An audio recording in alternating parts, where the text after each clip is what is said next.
Welcome to the Australian Hiker Podcast, Australia's longest-running hiking podcast, downloaded over 750,000 times in over 160 countries and providing you with an Australian perspective on all things hiking.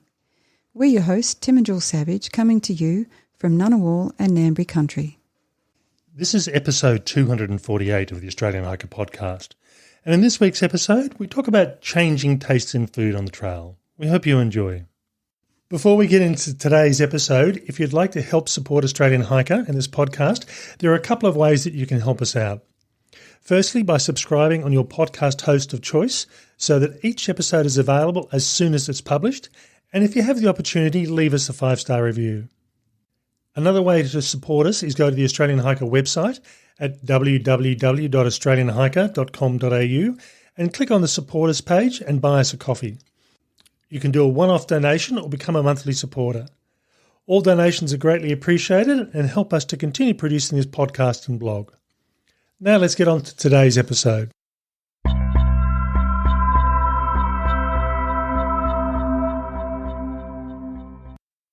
Now, I've been hiking and camping for many years, and I've found that my tastes in food have slowly evolved, changing bit by bit, which is to be expected. Recently, however, my on-trail diet has gone through a revolution rather than an evolution, which has changed the way that I hike in addition. In this podcast, we look at what's changed and the impact that this has had. To get the best out of this podcast, we recommend you go to the show notes of episode 248 and click on the spreadsheet, which will show you the food lists that I carry for a week. Okay, so what's changed? And for me, as I said, any changes have been very much a slow and gradual sort of change. There are some items that I have on my meal list that have been there for I don't know how many years, I've just lost count, while others have only been on for a few years. The thing that often amazes me that is, as I said, usually it's been a very slow, gradual change. I'll often swap something out every hike and replace it with something new. But when I went through and did the South Coast track at the end of 2022, it was almost a wholesale change in my diet, and I found that out the hard way on trail. Now, we need to say something about you and food, Tim, because you are pretty predictable and what you like is what you like, and that's what you eat forever. So this is quite a different thing for you to experience, whereas I'm a little bit more, this is in favour now, but I don't think it will be in 3 weeks' time. Okay, so what happened for me on the South Coast track, this was a trip with 7 days worth of hiking, including starting off in the evening and then finishing off just before lunch on the last day. So it wasn't 7 full days. And I tend to run a meal plan that's based on 7 full days. And quite often it's not unusual for me to lose out the breakfast because I'll be starting to walk a bit later in the morning, or I'll arrive at the end of the trailhead lunchtime or just after lunch. So it's never quite ends up being 7 full days in total. But on this hike in particular, there were 2 things that really did change quite noticeably. And the first one was my breakfast routine. And for really the last, I think probably the last 7 years, my breakfast has pretty much been a cup of hot tea, and usually that's without milk.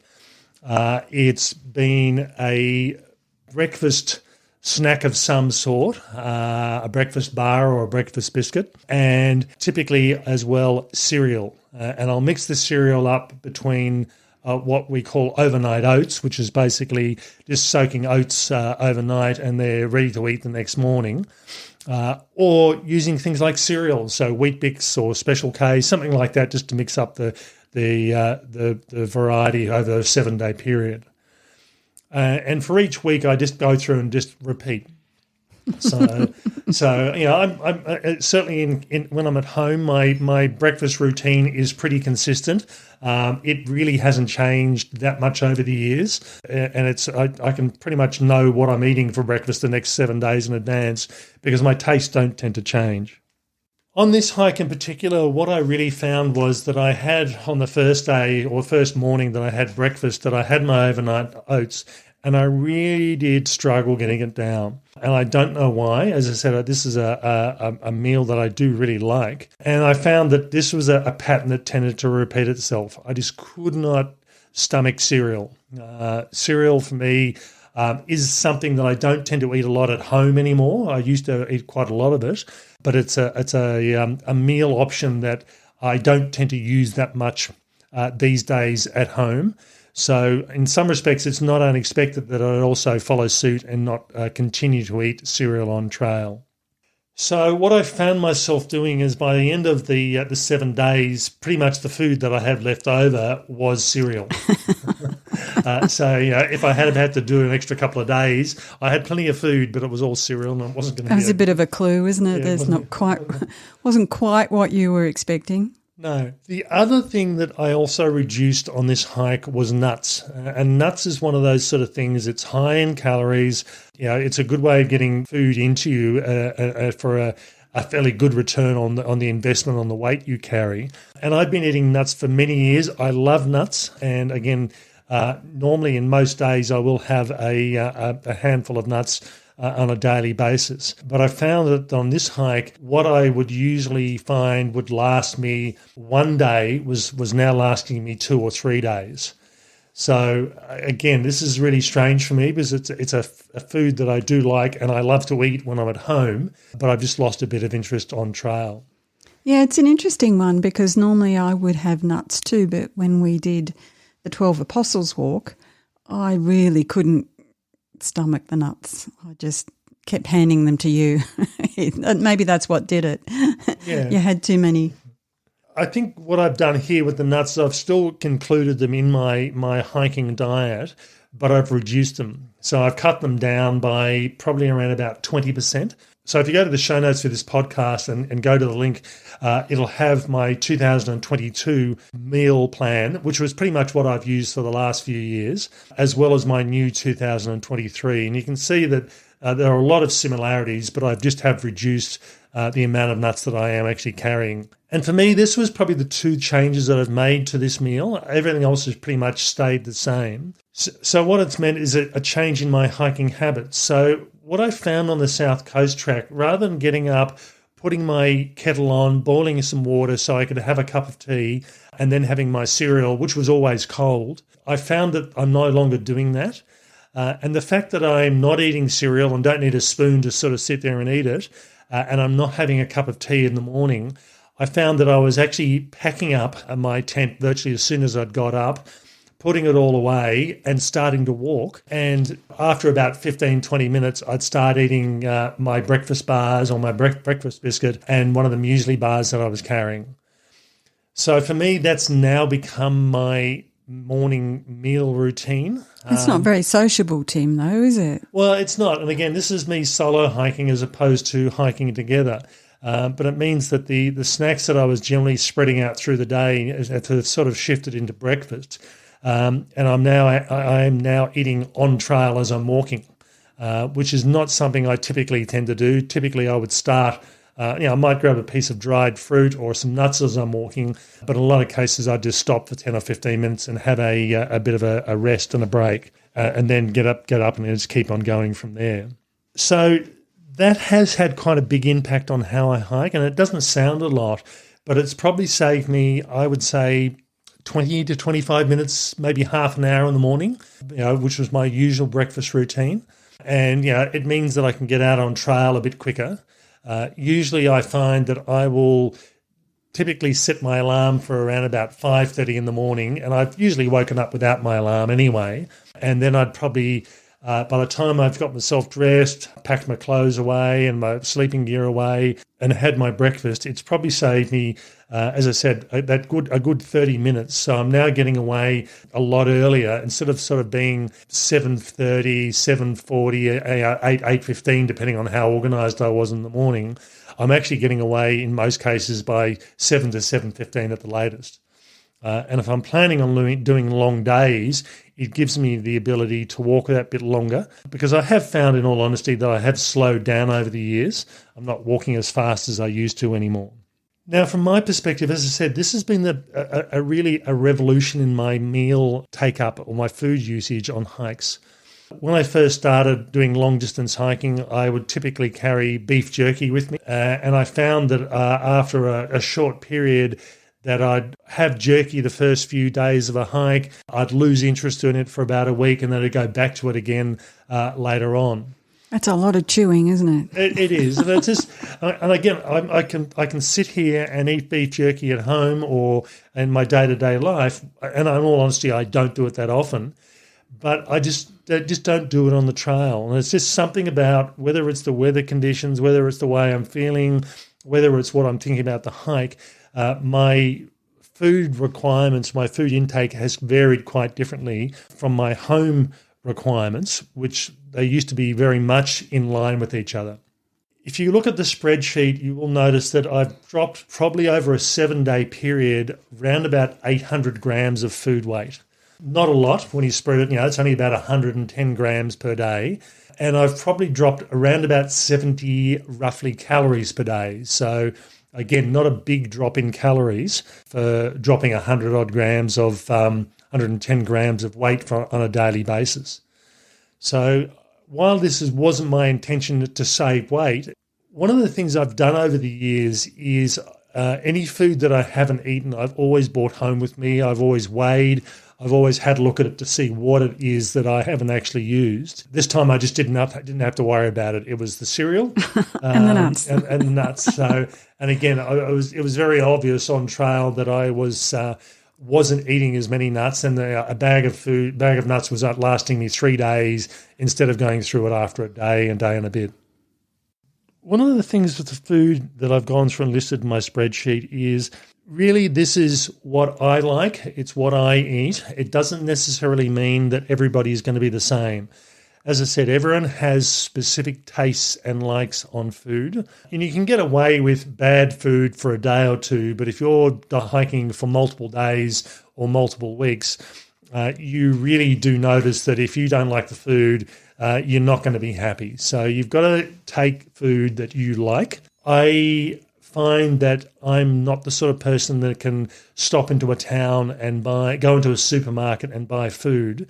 I might be able to do that for one day on trail after I leave town, and I'll buy cheese and things like that that's perishable. But there's a certain limit to what I can actually eat. So I can't just say, well, what you will eat. Oh yeah, what I will eat. Yeah, if I'm really desperate, I can eat anything. But what I like eating is more than anything else.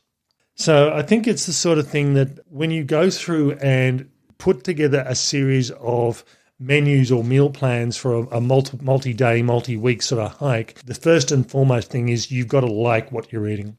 Sounds obvious, but people don't always do that. They sometimes it's like, well, I should be eating this and I should be eating that, and I'll carry this as a result, and then you just don't end up eating it. You just don't feel like it. You can't bring yourself to it. No, and I think a good example on the when Jill and I did the Larapinta Trail, every hiker without fail, including us, had way too much food. Mm-hmm. We were still going through and getting used to doing multi-day hiking. We were hiking for more than just a few days, and it made a big difference. And you'd walk into one of the food pickup areas, and people had left a lot of food in their containers and just kept on going. And the cup of soup. Yeah, the cup of soup. Almost no one was eating the cup of soup on Larapinta.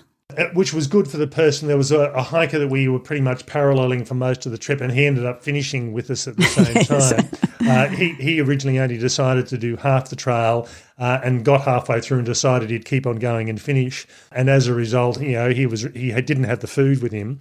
We had extras which we gave him, and he helped himself to all the leftover food that was in the bins at the end. Yeah, I think he was able to get one extra food drop, but not enough to keep him going to the end. Yeah, so it worked out well for him.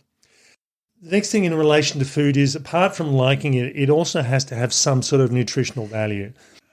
From my perspective, on an average day of hiking, I will burn 4,500 to 5,000 calories of food. If I'm doing long-distance hiking and doing anything up to 40 kilometres in a day, I have burnt up to 8,500 calories of food. And realistically, it's pretty much physically impossible to carry that much food for a week-long hike. And I'm certainly not carrying the food that you need, that's for sure. So you're on your own there. So if you're trying to replace that sort of calories, all you're eating is peanut butter and nuts, and that'll get you close on that calorie intake, but it's not going to last very long. Over a long period of time, it's not very nutritious either, so it's pretty limiting. No, and again, to replace those sort of calories, you have to be carrying roughly about a kilo of macadamias per day. So it's not possible. So I always tend to start my my hikes carrying a bit of extra weight, just to make sure that if I lose weight, and I do tend to lose on a multi-week hike, I will lose 3 to 3.5 kilos a week. So there is technically a limit to how much I can keep on going. I don't know what would happen if I did a hike of 10 weeks long. I just can't lose 30 kilos. It's just not possible. So, when I do, and I do have some very long hikes like that planned, there are some strategies I've got that I'll look at putting into place there. There is a limit on how much you can actually carry and how much you can actually use, and how much you actually feel like. I mean, after a multi-week hike, I do actually get away with rotating my food. I'll eat the same meals over and over, week in, week out. I won't eat the same thing 7 days in a row, but I'll tend to work between 3 and 4 hot meals at night time and just rotate them through. And I know that these meals are ones that I like, and if I get really desperate, I'll swap them out for something totally different that I usually don't eat, just for a bit of variety. From a dietary perspective, when I did the Bibbulmun track in 2018, I did actually go to a nutritionist. I had my meal plan set out, and I took that along, and she looked at it and told me what the issues were. And she said, she wouldn't recommend this as a permanent thing. For what I was looking at, the period I was looking at, it worked well. She did suggest I have a multivitamin. She said that was where it was lacking, but it worked well. And, every so often I'd drop into a town and I'd have McDonald's, or I'd go to the local takeaway and have something really greasy and rich in calories and grease, basically. Yeah, you had permission to do that, didn't you? Yeah. And in fact, she actually did tell me you need to go to McDonald's and eat. I needed to get a lot of calories and in the easiest way possible, and that was certainly it. But I think it's the sort of thing that you can't just eat healthy food on trail, and there's nothing wrong with eating healthy, but you do need to make sure if you're just eating salads for 7 days, you're not going to survive. You need the carbohydrates, you need the protein to be able to keep you going over that period of time.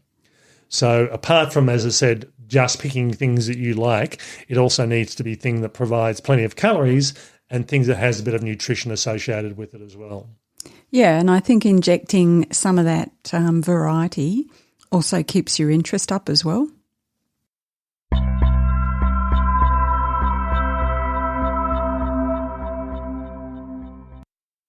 As I said, for me, it was a bit of a surprise that I had such a wholesale change, and it doesn't really sound a lot, but losing pretty much what amounted to my usual one of 3 meals a day by losing the cereal was a surprise. I mean, I just couldn't stomach it by the end of it. So it's the sort of thing, as I said, expect your dietary and taste requirements to change, but it's a gradual thing in most cases. Okay, that's all for this week's episode. As I said, this is not designed to be something that everybody is going to do. I mean, just because it suits me doesn't necessarily mean it suits everybody else. So have a look at my meal suggestions for 7 days. Use it as a guide. Don't go on a hike and having not taste tested these things. You might find that you hate a particular food and you can't stomach it, and it's all of a sudden you're going to struggle to eat. So make sure you have tested everything before you go and you know that you like it. That's the key thing. You have to like the food, and it has to encourage you to eat, because, sometimes you don't feel like it. All right, that's all for this week's episode. Bye for now. And bye from me.